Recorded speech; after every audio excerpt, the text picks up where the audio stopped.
Frères et sœurs, après ce beau chant, je pense qu'on entre de plein pied dans la méditation d'aujourd'hui qui sera sur l'Église.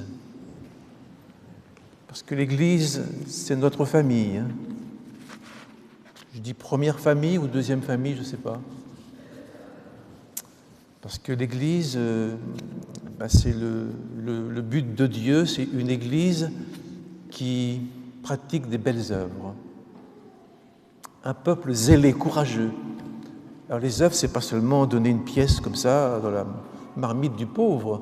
Les œuvres, c'est également faire que Dieu fasse des œuvres en nous.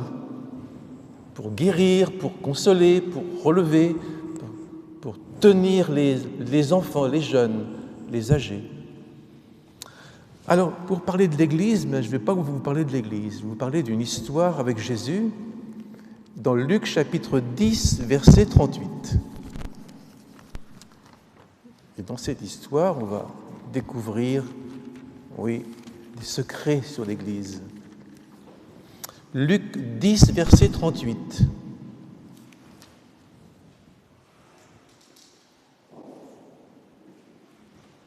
Comme Jésus était en chemin avec ses disciples, il entra dans un village et une femme nommée Marthe le reçut dans sa maison. Elle avait une sœur nommée Marie, qui, s'étant assise aux pieds du Seigneur, écoutait sa parole. Marthe, occupée à divers soins domestiques, survint et dit « Seigneur, cela ne te fait-il rien que ma sœur me laisse seule pour servir?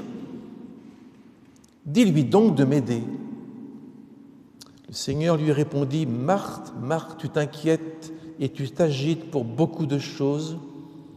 Une seule chose est nécessaire.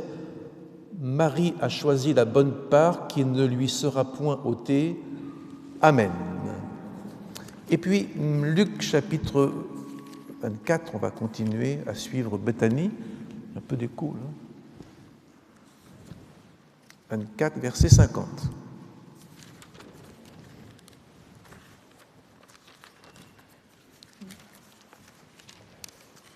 Luc 24, verset 50. Jésus les conduisit jusque vers Béthanie. Ayant levé les mains, il les bénit. Et pendant qu'il les bénissait, il se sépara d'eux et fut enlevé au ciel. Pour eux, après l'avoir adoré, ils retournèrent à Jérusalem avec une grande joie et ils étaient continuellement dans le temple, louant et bénissant Dieu. Amen.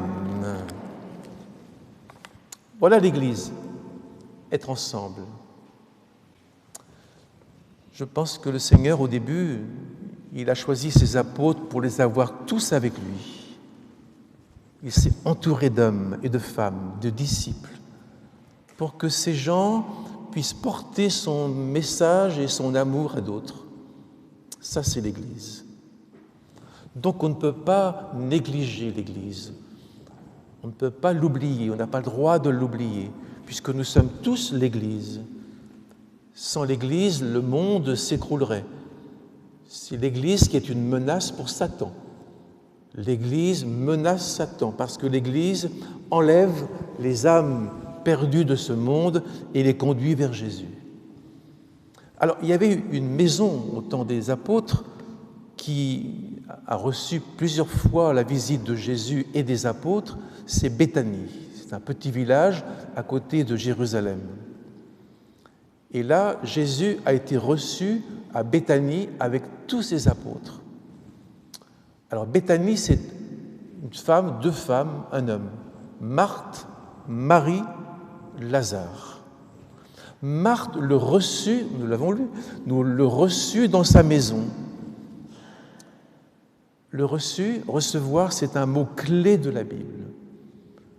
Nous sommes sauvés en recevant le Seigneur. Pas en acceptant, le mot n'est pas très beau, c'est recevoir, accueillir le Seigneur. Mais comment le Créateur du monde, qui a fabriqué toutes choses, devant lequel personne n'a de prétention. Ce Créateur, il n'a pas été reçu chez les siens à Jérusalem, mais il a été reçu chez ce couple, ces familles de gens simples, de gens pauvres. Il a été reçu chez Marthe et Marie. Voilà la définition de l'Église.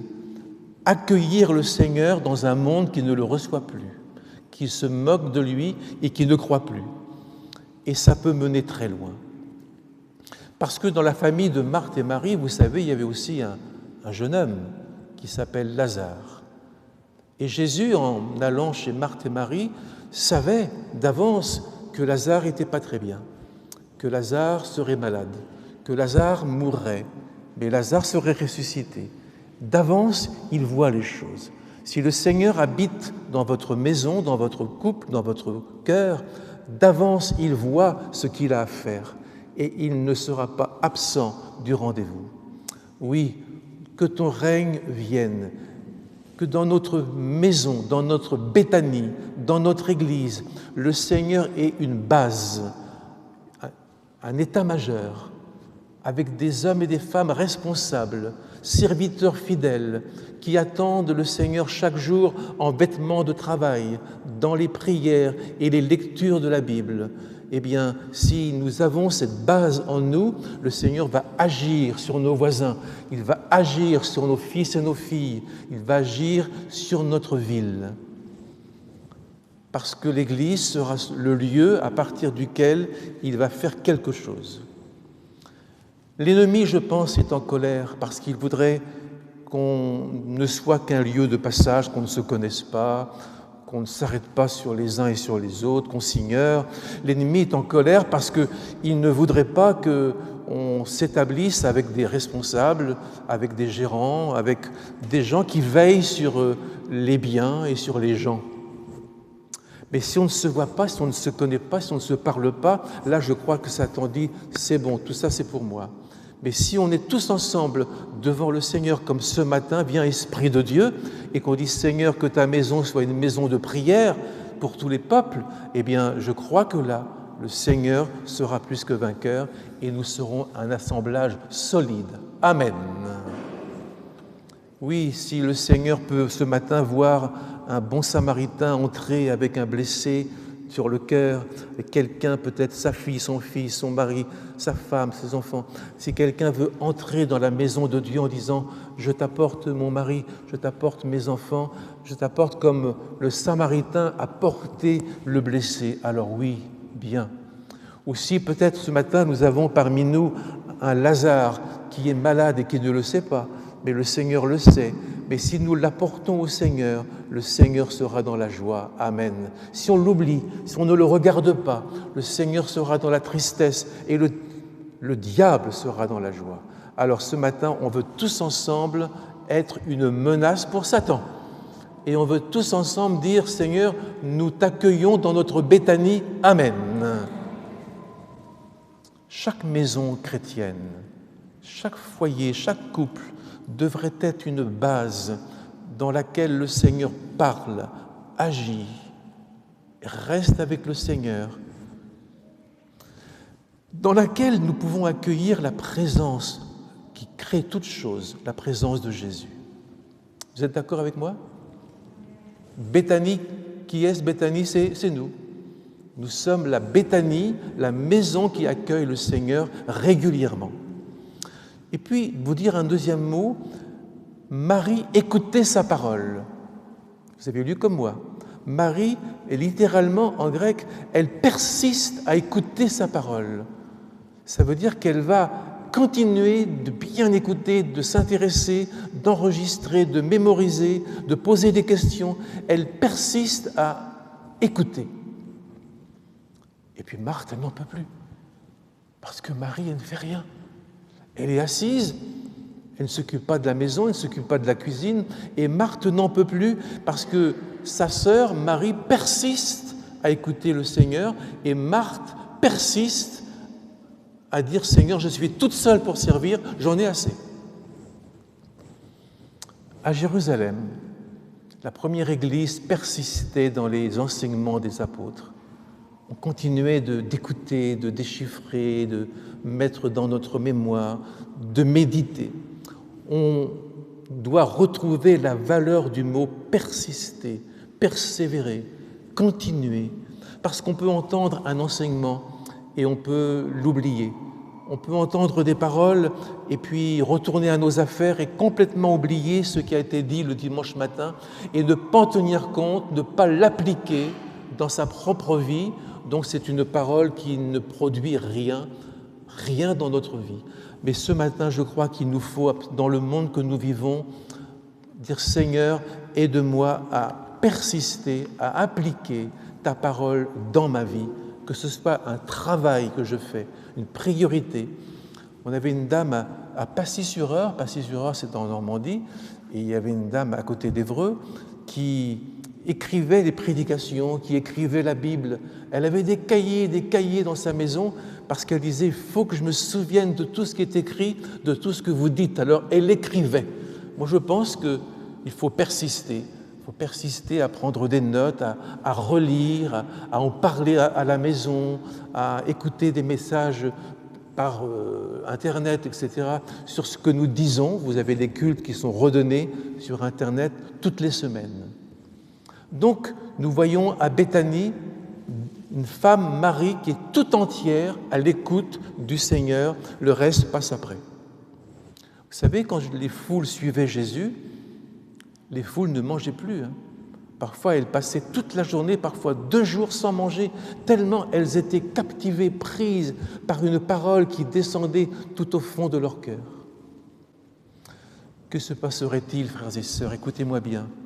Si nous gardions quelques parcelles de vérité de la parole que vous entendez chaque dimanche matin, si on les gardait, si on les serrait, si on les mettait en pratique, si on les vivait autour de la table de la cuisine avec nos enfants et nos familles, si on gardait ces vérités tout au fond de nous, que se passerait-il? Je pense que Dieu seul le sait, mais des choses changeraient dans votre couple, des choses changeraient dans votre relation avec les enfants et avec votre mari et votre femme. Quel était le secret de la première Église, l'Église de Jérusalem? Il persistait à pratiquer les paroles des apôtres. Il se corrigeait, il mettait tout en pratique. Il rectifiait le tir à chaque fois qu'il se retrouvait pour écouter les prédications. Parce que vous le savez comme moi, il y a des graines de vérité qui tombent dans l'oubli. On les oublie. On dit, qu'est-ce qu'il a dit ce matin, le pasteur? Je ne m'en souviens plus. Il a parlé de Jésus, mais qu'est-ce qu'il a dit? Alors, on oublie beaucoup de choses.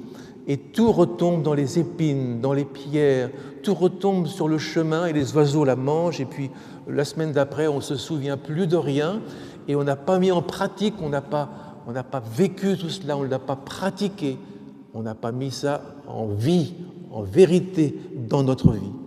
Alors le Seigneur aujourd'hui nous dit peut-être qu'il nous faut revoir une chose, c'est l'ordre.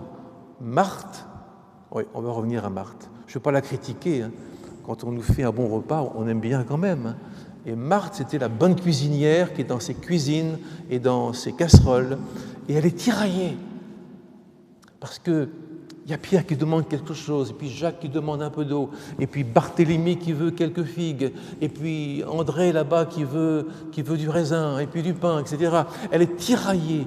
Le mot en grec ici, tiraillée de droite et de gauche. Elle a 12 hommes dans sa maison. Peut-être plus, parce que les hommes avaient des femmes, parfois les apôtres étaient mariés, donc il y avait beaucoup de monde dans la maison. Alors elle a craqué un moment, qu'on lui pardonne, elle a craqué un moment, et puis elle a dit à Jésus, puisqu'elle t'écoute, dis-lui de m'aider un peu, dis-lui de m'aider. Elle remet de l'ordre pour elle. Mais Jésus va replacer les choses dans le véritable ordre. Le repas de Marthe est un peu disproportionné. Jésus est là, on ne va pas passer notre vie à manger. Ça m'est arrivé parfois d'être invité chez des personnes qui passaient toute l'après-midi, tout le matin et tout le midi dans leur casserole. Alors on ne pouvait même pas parler tellement il y avait de plats, tellement il y avait de cuisine. On n'arrivait pas à parler sur pourquoi j'étais venu. Ils m'ont invité pour parler et ils travaillaient. Alors, puisqu'elle t'écoute, dit Marthe, dis-lui de m'aider un peu. Arrête ce désordre. Et Jésus replace les choses à leur place. Oui, le repas était disproportionné. Le Seigneur attend surtout qu'on soit devant lui et qu'on l'écoute, même si on mange un peu moins, même si on fait moins de choses. Je pense que tant que nous n'aurons pas dominé les choses provisoires, passagères, si on laisse toutes ces choses nous accaparer, je pense que nous passerons à côté de quelque chose. Vous savez, des petites choses aujourd'hui nous absorbent beaucoup. Et dans la Bible, Jésus, il a donné des enseignements sur les choses de la vie, sur le vêtement, sur la nourriture. S'il était avec nous aujourd'hui, je pense qu'il nous donnerait une prédication sur les portables. Parce qu'aujourd'hui, les portables, il y en a partout. Et puis, même au culte, on reçoit des messages. Alors, les gens me disent, mais on m'appelle, il faut bien que je réponde. Jésus vous appelle d'abord. Et ce n'est pas le portable qui va avoir la priorité. Le Seigneur vous appelle. Écoutez-le bien, il a un mot pour vous. Il a une promesse, il a une force à vous donner, une guérison à vous donner. Donc faites passer le Seigneur en premier et toutes choses vous seront rendues. Amen. Il faut qu'on lise la Bible en se laissant réguler par les enseignements de la parole. Quand on lit, eh bien, les choses sont faites pour être remises en place. Jésus disait, cherchez premièrement, et ça, premièrement, le royaume de Dieu et sa justice, et toutes choses vous seront données par-dessus, par surcroît. Vous en aurez plus que vous pensez. Il y a un homme qui, lui, ne faisait pas ça, et pourtant, il n'était pas très jeune. Il arrivait à la fin de sa vie. Il allait mourir bientôt. Et vous savez ce qu'il a fait, lui? Eh bien, il a abattu ses greniers, il a fait des greniers encore plus grands, il a continué de bâtir et de mettre de l'argent de côté et de travailler. Et puis, la nuit même, il a fait une crise cardiaque et il est mort. Et le Seigneur a dit, tout ce qu'il a préparé, c'est pour qui? C'est pourquoi? Nous ne devons pas laisser les choses passagères nous tirailler et pour nous faire délaisser l'essentiel, pour mettre l'essentiel sous le boisseau ou au fond de la terre. Jésus ne dévalorise pas notre travail, l'ordre dans la maison, les repas, les sorties, les vacances. Il ne dévalorise pas, mais il fait passer le royaume de Dieu en premier. Jésus disait, il avait 12 ans, il n'était pas très grand, il disait, il faut que je m'occupe des affaires de mon Père. Il faut que je m'occupe des affaires de mon Père. Je crois que la parole de Dieu veut nous donner une lucidité, une maturité, un discernement sur les choses passagères et sur les choses les meilleures, afin que nous soyons riches pour Dieu et pas tiraillés par les portables, tiraillés par la télévision, tiraillés par tous les amis et tout ce qui se fait. Seigneur, toi en premier. Jeanne d'Arc disait « Messire Dieu », Messire ça veut dire Monsieur, Monsieur Dieu, premier servi. Eh bien, ce matin, on va dire « Seigneur, tu es le premier servi parmi nous, Amen ». Il faut savoir discerner la marche de Dieu dans l'Église et aller vers l'essentiel. Je pense que le Seigneur aujourd'hui, dans toutes les églises, je pense qu'il rassemble son peuple pour le préparer pour sa venue. Je pense qu'il y a des enseignements, des dons spirituels, il y a des manifestations du Saint-Esprit, parce qu'il faut secouer les enfants, il faut préparer les enfants. Les enfants, ce n'est pas que les petits, les enfants de Dieu, il faut les préparer pour le grand jour du Seigneur Jésus. Et moi, je crois qu'il faut être Béthanie. Et Jésus, eh bien, il savait, dans la maison de Béthanie, que Lazare serait malade. Il savait que Lazare allait mourir. Il ne l'a pas dit. Il n'a pas dit, vous savez, votre frère va mourir. Mais il dit, je suis avec vous tous les jours.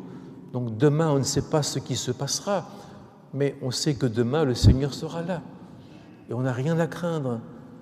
Et Jésus, dans la maison de Marthe et Marie, qui vont connaître des tristesses, Marthe et Marie vont pleurer. Elles vont dire, Seigneur, si tu avais été là, mon frère ne serait pas mort, etc. Mais le Seigneur sera toujours là. Et au moment voulu, des choses nous surprendront Des départs nous surprendront, mais le Seigneur dira « Je suis avec vous tous les jours ». Il ne dit rien sur l'avenir. Il ne dit rien sur l'avenir de Marthe et Marie. Il n'a même pas... Je ne sais même pas si Marthe était mariée. Je ne sais même pas si Marie était mariée. Je ne sais même pas s'ils avaient des enfants. Jésus n'a pas dit « Bon, puisque vous m'avez bien reçu pendant toutes ces années, maintenant je vais vous faire un cadeau. Marthe, qui ne peut pas avoir d'enfant, aura un enfant. » Non, il n'y a pas ça, comme dans l'Ancien Testament. Non, les choses se passent au jour le jour et chacun doit être fidèle, que les choses se passent bien, agréablement ou parfois désagréablement. L'essentiel, c'est qu'on soit fidèle et qu'on accueille tous les jours le Seigneur. Amen. Êtes-vous d'accord?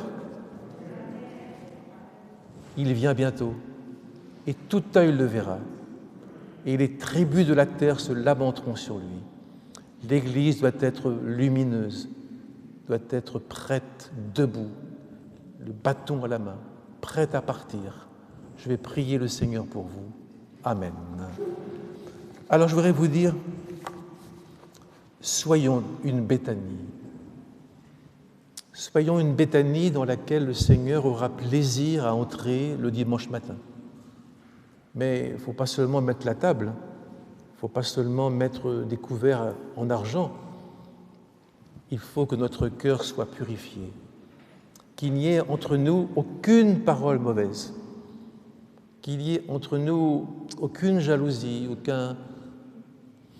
aucune querelle, aucune dispute, aucune méchanceté.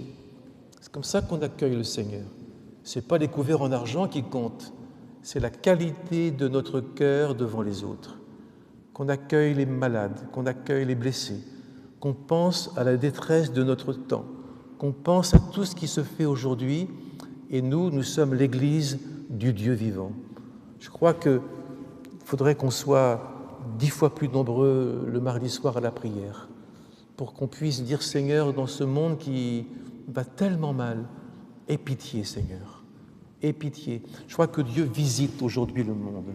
Je pense que le Seigneur ne regarde pas seulement l'Église de Rennes ou d'ailleurs, le Seigneur voit le monde entier. Et le Seigneur visite le monde entier. Et il va dans les cachots, les détresses, dans les forêts où dorment les enfants. Il va sur les plages où dorment et meurent les enfants. Il va dans les maisons de retraite, dans les hôpitaux. Il visite les lieux de souffrance, là où l'on apprend le cancer de la maman, là où l'on apprend l'accident du papa ou l'abandon du frère. Il va dans ces maisons, il les voit, il les regarde et il veut mettre sa paix et sa présence et des paroles qui disent « Ne craignez pas, je suis avec vous tous les jours jusqu'à la fin du monde.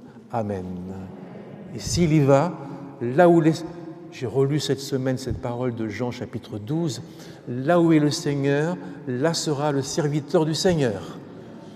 Oui, si le Seigneur visite ces lieux de souffrance et de tristesse, moi je ne peux pas être dans mon fauteuil à dormir du matin au soir. Moi je veux être là où est le Seigneur. Là où est le Seigneur, là sera mon serviteur. Amen. Nous allons prier le Seigneur. Amen.